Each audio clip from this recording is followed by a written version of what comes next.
السلام عليكم ورحمة الله تعالى وبركاته. بسم الله الرحمن الرحيم. الحمد لله رب العالمين. الصلاة والسلام على أشرف المرسلين وعلى آله وصحبه أجمعين. أما بعد. ಗೌರವಾನ್ವಿತ ಸಭಿಕರೇ, ಆಯೋಜಕರೇ, ತೀರ್ಪುಗಾರರೇ, ಪ್ರಸಕ್ತ ಮತ್ತು ಸಕಾಲಿಕವಾದ ವಿಷಯವನ್ನು ನನಗೆ ಆಯ್ಕೆ ಮಾಡಿದಂತಹ ಆಯೋಜಕರಿಗೆ ಮೊದಲನೇ ಧನ್ಯವಾದವನ್ನು ಸಲ್ಲಿಸುತ್ತೇನೆ. ಪ್ರಿಯರೇ, ಇತ್ತೀಚೆಗೆ ನೇಪಾಳದಲ್ಲಿ ನಡೆದಂತಹ ಜೆನ್ಜಿ ಯುವಕರ ಪ್ರತಿಭಟನೆಯಿಂದ ಹಾಗೂ ರಾಹುಲ್ ಗಾಂಧಿ ಅವರ ಒಂದು ಟ್ವಿಟ್ಟರ್ ಪೋಸ್ಟ್ ಹೀಗೆ ಆಗಿತ್ತು: ನಮ್ಮ ದೇಶದ ಸಂವಿಧಾನವನ್ನು ಜೆನ್ಜಿ ಯುವ ಪೀಳಿಗೆಯರು ಕಾಪಾಡುತ್ತಾರೆ. ತದನಂತರ ಜೆನ್ಜಿ ಎಂಬ ಪದವು ವಿಶ್ವದೆಲ್ಲೆಡೆ ಬಹಳ ಚರ್ಚೆಯಾಗ್ತಿದೆ. ಆದರೆ ಜೆನ್ಜಿ ಎಂದರೇನು? ಆದ್ದರಿಂದ ಜೆನ್ಜಿ ಪೀಳಿಗೆ ಸವಾಲುಗಳು ಮತ್ತು ಜವಾಬ್ದಾರಿಗಳು ಎಂಬ ವಿಷಯದಲ್ಲಿ ಒಂದೆರಡು ಮಾತುಗಳನ್ನು ಹೇಳಲು ಇಚ್ಛಿಸುತ್ತೇನೆ. ಅದಕ್ಕೆ ಅವಕಾಶವನ್ನು ಕೊಟ್ಟ ಸರ್ವಶಕ್ತದಾನದ ಅಲ್ಲಾಹನ್ನು ಸ್ತುತಿಸುತ್ತೇನೆ. ಅಲ್ಹಮ್ದುಲಿಲ್ಲಾಹಿ ಅಲಾ ಕುಲ್ಲಿ ಹಾಲ್. ಪ್ರಿಯರೇ, ಜೆನ್ಜಿ ಎಂದರೆ ಮಿಲೇನಿಯಂ ಎಂದ ಪೀಳಿಗೆ ನಂತರ 1991 ಮತ್ತು 2012 ಒಳಗೆ ಜನಿಸಿದಂತಹ ಒಂದು ಯುವ ಪೀಳಿಗೆಯಾಗಿದೆ. ಅವರು ತಂತ್ರಜ್ಞಾನದಲ್ಲಿ ಮತ್ತು ಸಾಮಾಜಿಕ ಜಾಲತಾಣದಲ್ಲಿ ಬೆಳೆದು ಬಂತಹ ಒಂದು ಪೀಳಿಗೆಯಾಗಿದೆ. ಅವರಿಗೆ ಹಲವಾರು ಸವಾಲುಗಳು ಇದೆ, ಜವಾಬ್ದಾರಿಗಳು ಕೂಡ ಇದೆ.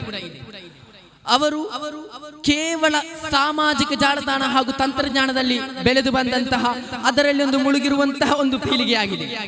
ಅದಕ್ಕೆ ಆಗಿದೆ ನಾವು ಇತ್ತೀಚೆಗೆ ನೇಪಾಳದಲ್ಲಿ ಅಲ್ಲಿನ ಸರ್ಕಾರವು ಸಾಮಾಜಿಕ ಜಾಲತಾಣ ಆ್ಯಪ್ಗಳನ್ನು ರದ್ದುಪಡಿಸಿದಾಗ ಅಲ್ಲಿನ ಜೆನ್ಜಿ ಪೀಳಿಗೆ ಯುವಕರು ಅಷ್ಟಕ್ಕೂ ಆಕ್ರೋಶಗೊಂಡು ಸರ್ಕಾರದ ವಿರುದ್ಧ ಪ್ರತಿಭಟನೆ ಮಾಡಿ ಅಲ್ಲಿ ಸರ್ಕಾರವನ್ನು ಕೆಳಗಿಳಿಸುತ್ತಾರೆ. ಕಾರಣ ಜೆನ್ಜಿ ಪೀಳಿಗೆಯು ಸಾಮಾಜಿಕ ಜಾಲತಾಣದಲ್ಲಿ ಹಾಗೂ ತಂತ್ರಜ್ಞಾನದಲ್ಲಿಯೂ ಅಷ್ಟು ಕೂಡ ಹೊಂದಿಕೊಂಡವರಾಗಿದ್ದಾರೆ.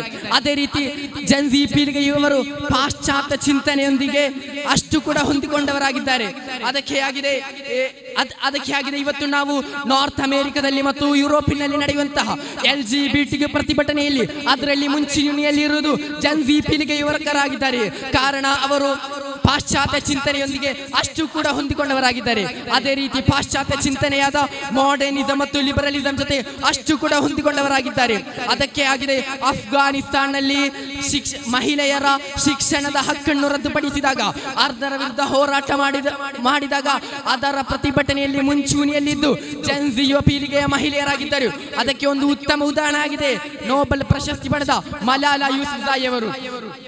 ಅದೇ ರೀತಿ ಇರಾನ್ನಲ್ಲಿ ಹಿಜಾಬ್ ವಿರುದ್ಧ ಪ್ರತಿಭಟನೆಯಲ್ಲಿ ಕೂಡ ಮುಂಚೂಣಿಯಲ್ಲಿದ್ದದ್ದು ಜೆನ್ಜಿ ಯುವ ಪೀಳಿಗೆಯ ಮಹಿಳೆಯರಾಗಿದ್ದರು. ಅದೇ ರೀತಿ ಇವತ್ತು ಜೆನ್ಜಿ ಪೀಳಿಗೆಯ ಯುವಕರು ಸಾಮಾಜಿಕವಾಗಿಯೂ ಅದೇ ರೀತಿ ರಾಜಕೀಯದಲ್ಲಿ ಅತ್ಯಂತ ಪಾಲ್ಗೊಳ್ತಾ ಇದ್ದಾರೆ. ಅದೊಂದು ಅನುಕೂಲ ಅಂತ ನಮಗೆ ಹೇಳ್ಬೋದು. ನಾವೀಗ ಗಮನಿಸುವುದಾದರೆ ನಾರ್ತ್ ಅಮೆರಿಕದಲ್ಲಿ ಮತ್ತು ಯುರೋಪಿನಲ್ಲಿ ಫಲಸ್ತೀನ್ ಪರ ಹೋರಾಟದಲ್ಲಿ ಅದರ ಮುಂಚೂಣಿಯಲ್ಲಿರುವುದು ಜೆನ್ಜಿ ಯುವ ಪೀಳಿಗೆ ಯುವಕರಾಗಿದ್ದಾರೆ. ಕಾರಣ ಜೆನ್ಜಿ ಪೀಳಿಗೆ ಯುವಕರು ರಾಜಕೀಯದಲ್ಲಿ ಅಷ್ಟು ಕೂಡ ಪಾಲ್ಗೊಳ್ತಾ ಇದ್ದಾರೆ. ಅದಕ್ಕೆ ಆಗಿದೆ ರಾಹುಲ್ ಗಾಂಧಿ ಅವರು ತಮ್ಮ ಟ್ವಿಟ್ಟರ್ ಅಕೌಂಟ್ನಲ್ಲಿ ಪೋಸ್ಟ್ ಮಾಡಿದ್ದು ಈ ರಾಜ್ಯದ ಸಂವಿಧಾನವನ್ನು ಜೆನ್ಜಿ ಯುವ ಪೀಳಿಗೆಯವರು ಈ ಸಂವಿಧಾನವನ್ನು ಕಾಪಾಡ್ತಾರೆ ಎಂದು. ಅದಕ್ಕೆ ಆಗಿದೆ ರಾಹುಲ್ ಗಾಂಧಿ ಅವರು ಪೋಸ್ಟ್ ಮಾಡಿದ್ದರು. ಪ್ರಿಯರೇ, ಅದೇ ರೀತಿ ಈ ಜೆನ್ಜಿ ಎಂಬ ಯುವ ಪೀಳಿಗೆಯವರು ತಂತ್ರಜ್ಞಾನ ಮತ್ತು ಸಾಮಾಜಿಕ ಜಾಲತಾಣದಿಂದ ಮಾತ್ರ ಬೆಳೆದು ಬಂದರಿಂದ ಅವರಿಗೆ ಹಲವಾರು ಸವಾಲುಗಳಿದೆ. ಅವರಿಗೆ ಹೊರ ಜಗತ್ತಿನೊಂದಿಗೆ ಅಷ್ಟು ಸಂಪರ್ಕವಿರುವುದಿಲ್ಲ. ಅದೇ ರೀತಿ ಅವರಿಗೆ ಹಲವಾರು ಆರೋಗ್ಯ ಸಮಸ್ಯೆಗಳು ಕೂಡ ಇರ್ತದೆ. ಪ್ರಿಯರೇ, ಇದೆಲ್ಲ ಇರಲಿ, ಇಷ್ಟು ಸಮಸ್ಯೆಗಳಿದ್ರು, ಇಷ್ಟು ಸವಾಲುಗಳಿದ್ರು, ಇಷ್ಟು ಜವಾಬ್ದಾರಿಗಳಿದ್ರು, ನಾನು ನಿಮಗೆ ಹೇಳಲು ವೀಕ್ಷಿಸುವುದೇನೆಂದರೆ ಜೆನ್ಜಿ ಯುವ ಪೀಳಿಗೆಯು ಒಂದು ದೇಶಕ್ಕೆ ಸಿಗುವ ಅತ್ಯಂತ ಅಮೂಲ್ಯವಾದ ಉಡುಗೊರೆ ಮತ್ತು ಅನುಗ್ರಹವಾಗಿದೆ. ಆ ಒಂದು ಪೀಳಿಗೆಯನ್ನು ಅಲ್ಲಿನ ಸರ್ಕಾರ ಹೇಗೆ ಉಪಯೋಗಿಸುತ್ತೆ ಅದರ ಅನುಸಾರವಾಗಿರುತ್ತೆ ಫಲ. ಇಲ್ಲಿ ಭಾರತ ಸರ್ಕಾರವು ಅವರಿಗೆ ಅತ್ಯಂತ ಒಳ್ಳೆಯ ಶಿಕ್ಷಣವನ್ನು ಕೊಟ್ಟರೆ ಅದರ ಮುಖಾಂತರ ನಮ್ಮ ಆರ್ಥಿಕತೆಯನ್ನು ಅಭಿವೃದ್ಧಿಪಡಿಸಬಹುದು.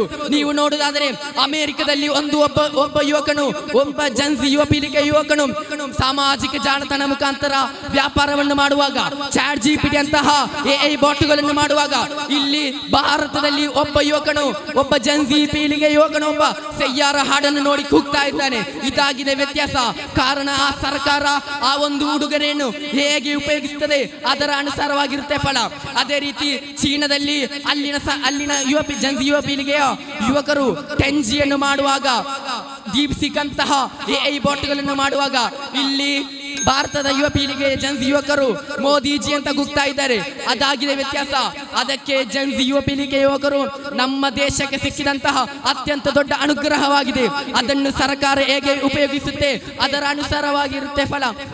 ಅಲ್ಲಾಹ್ ತಾಲಾ ನಮಗೆ ಕೇಳಲು ಮತ್ತು ಇದನ್ನು ಉಪಯೋಗಿಸಲು ಅಲ್ಲಾಹ್ ತಾಲಾ ತೌಫೀಕ್ ನೀಡಲೆಂದು ಇಷ್ಟು ಹೇಳಿ ನನ್ನ ಮಾತಿಗೆ ವಿರಾಮ. ಅಲ್ಹಮ್ದುಲಿಲ್ಲಾಹಿ ರಬ್ಬಿಲ್ ಆಲಮೀನ್. ಅಸ್ಸಲಾಮು ಅಲೈಕುಂ ವರಹಮತುಲ್ಲಾಹಿ ತಾಲಾ ವಬರಕಾತುಹು.